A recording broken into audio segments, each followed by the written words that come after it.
kata yang keluar saja, sumpah serapah, hujatan, cacian, makian, 2 malaikat menjadi saksi. Aduh, memang harusnya apa ya, ini yang mau diangkat jadi pejabat mesti diterapi syariat dulu nih ya. Kajian full 1 pekan gitu loh ya, tentang akidah supaya takut sama Allah. Ini takutnya sama cukong-cukong susah ya. Yang surga emang milik cukong. Ya dunia bisa dibeli sama mereka, surga nggak bisa dibeli. Takutnya sama Allah, bukan sama dia noh. Aduh, Masya Allah ya. Rugi kau coreng arang di wajah keluargamu sendiri. Ini Indonesia bro, negeri yang merdeka atas berkat rahmat Allah. Allah yang bakal jaga. Kamu buang sampah ke tengah laut pasti minggir. Sekarang nggak ada yang tahu, kelak ada yang tahu nanti. Setelah orang pada tahu, oh ternyata si fulan, 7 turunan akan menyesali keberadaanmu. Kau coreng arang di wajah keluargamu. Lihat. Masya Allah. Taib. Kemudian ورجل تعلم العلم وعلمه وقرأ القرآن فأوتي به فعرفه نعمه فعرفها قال فما عملت فيها قال تعلمت العلم وعلمته وقرأت فيك القرآن قال كذبته ولكنك تعلمت العلم ليقال عالم وقرأت القرآن ليقال هو قارئ faqad qila summa umira bihi fasuhiba ala wajhi hatta ulqiya finnar. Yang kedua, ada seseorang yang memang dulu di dunia nuntut ilmu dan belajar ilmu, masuk kategori yang Nabi katakan alim atau muta'alim. Ad-dunya mal'una wa mal'un ma fiha illa ma kana lillah zikrullah alim atau muta'alim ya. Dia enggak terlanat, dia alim, dia muta'alim. Dia orang yang berilmu dan dia orang yang berusaha untuk belajar ilmu, muta'alim. Meninggal dipertontonkan janji Allah. Kalau orang yang menuntut ilmu, belajar agama, tuh surganya, tuh. Masya Allah. Dia ngelihat keindahan surga. Fa'utiya bihi fa'arrafahu ni'amahu fa'arrafah. Sehingga dia yakin, bener ya, orang kalau nuntut ilmu tuh diangkat derajat. Nggak di dunia, nggak di akhirat, dapat surga nih, gue bakal begini nih. Kemudian dikatakan sama dia, Allah berfirman gini, Fama amilta fiha ya fulan, hei fulan, emang kamu ngerjain apa di dunia sampai dijanjiin surga buat para penuntut ilmu? Kemudian dia mengatakan faqad amiltu fi, aku telah melakukan kebaikan itu semua. Allah bilang apa? Kazabta, kamu berdusta. Boleh kau berkata ta'allamtul ilma wa 'allamtuhul Qur'an wa 'allamtu wa qara'tu fikal Qur'an. Kamu boleh mengaku aku telah menuntut ilmu dan menyampaikan ilmu. Bahkan aku baca Quran pun aku betul-betul menyampaikan Quran kepada orang-orang yang membutuhkannya. Allah bilang kazabta, kamu dusta. Walakinnaka ta'lamtal ilma liyuqalu alim. Tidak, aku yang tahu di hatimu, aku yang tahu. Kenapa? Karena Allah itu alimul ghaib wa syahadah. Allah itu ya'lamu kha'inatal a'yun wa ma tukhfis sudur. Allah tahu mata yang berkhianat, hati yang berkata Allah tahu. Makanya Allah mengatakan kadzabta. Manusia nggak ada yang tahu. Manusia dulu di dunia taunya dia orang alim, pelajar, hafiz Quran, banyak hadis dia baca. Cuma sih memang kelihatan walaupun apal Quran, apal hadis, nggak bisa bergaul. Eksklusif, pengennya dikhususkan gitu loh. Tinggal di komplek, bloknya blok J, paling belakang gitu loh. Nggak mau ketemu orang, innalillah. Ya, ini bahaya sekali. Ya, sampai ada teman bilang, gue sih mendingan dia yang dulu tat, waktu belum ngaji baik, pas udah ngaji galaknya orang tat, ya Allah tat.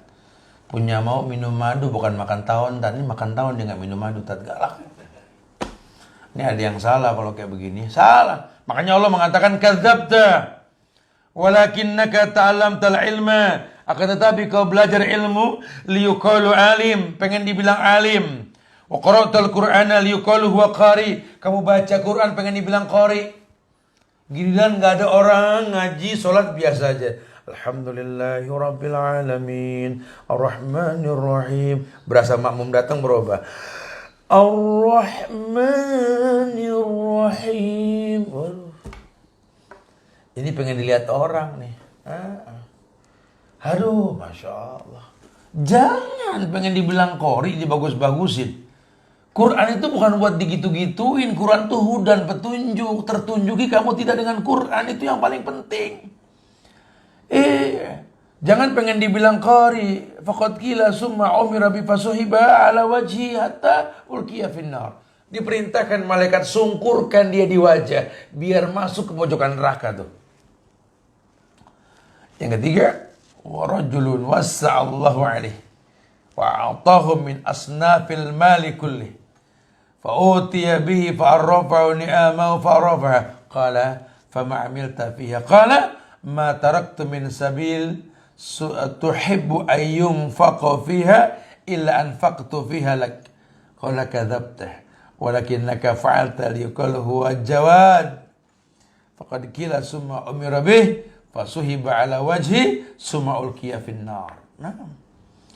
Ya, kemudian yang ketiga ini katanya orang yang diberikan kekuasaan oleh Allah. Keluasaan dalam bentuk harta. Benda yang dia miliki. Lalu Allah mengingatkan pada berbagai nikmatnya. Dan dia mengakuinya. Lantas Allah bertanya, apa sih yang kamu perbuat sampai kamu merasa pede dapat balasan pahala dengan kebaikan-kebaikan yang kau pernah lakukan? Orang itu menjawab, aku tidak pernah menyia-nyiakan kesempatan Allah yang kau berikan untuk berinfak padanya kecuali aku berinfak karenamu ya Allah. Allah mengatakan, kadzabta, kau dusta. Kau dusta, betul, nggak salah kalau orang yang sering berinfak. Mana qasad sadaqatu min mali ma anfaqtu min shay'in fa huwa yukhlifu, betul. Allah yang bakal ganti. Janji keindahan surga pun dijanjikan buat dia. Cuma kamu dulu enggak gitu.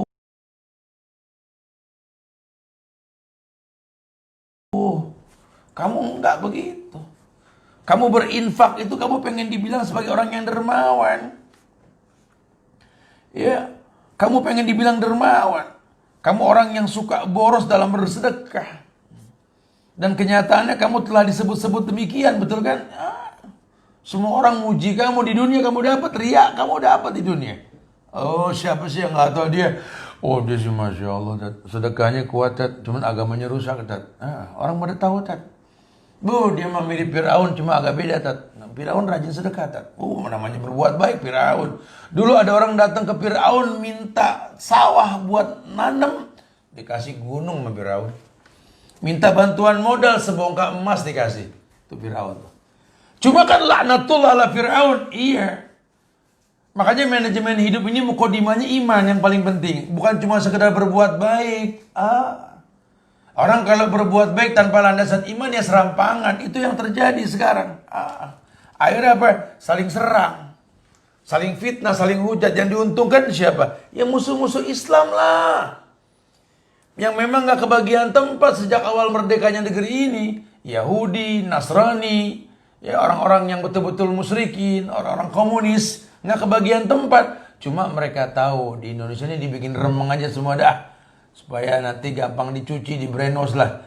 Bergulir waktu bergantinya masa kan regenerasi kan kelihatan nih. Yang berbobot sama yang gak berbobot gampang sudah. Itu yang terjadi sekarang. Liyuqala huwa jawad faqad qila summa umira bi fasuiba ala wajhi summa ulqiya finnar. Ulqiya finnar, disungkurkan dalam neraka jahanam yang pedih. Diseret mereka itu. Ya, hati-hati ya. Itu belum lagi sum'ah. Sum'ah itu yang suka mendengar. Biar orang dengar. Man samma'a samma'allahu bih. Wa man yura'illahu bih. Barang siapa yang memperdengarkan sum'ah, memperdengarkan apa yang dia lakukan, niscaya Allah akan memperdengarkan tentangnya. Dan barang siapa yang memperlihatkan riya, niscaya Allah akan memperlihatkannya tentang apa yang dia lakukan gitu ya. Jadi kerugian buat dia. Di dunia sih dia dapat ngomong sono, ngomong tentang kebaikan yang dia lakukan. Iyalah orang puji lah. Oh dia Masya Allah ya tuh. Riya juga begitu. Saya ngelihat dia begini begitu. Dapat keuntungan saat itu. cuma di akhirat nggak dia miliki. Nah kita nggak pengen. Kalau kita kan pengen kalau bisa dunia jangan terlalu banyak deh, dapetnya. Akhirat embat-embatan nggak apa-apa nanti. Pengennya sih begitu Ustaz ya. Masya Allah ya, subhanallah. Taib, itu dosa yang ke-56 ya. Dosa yang ke-57,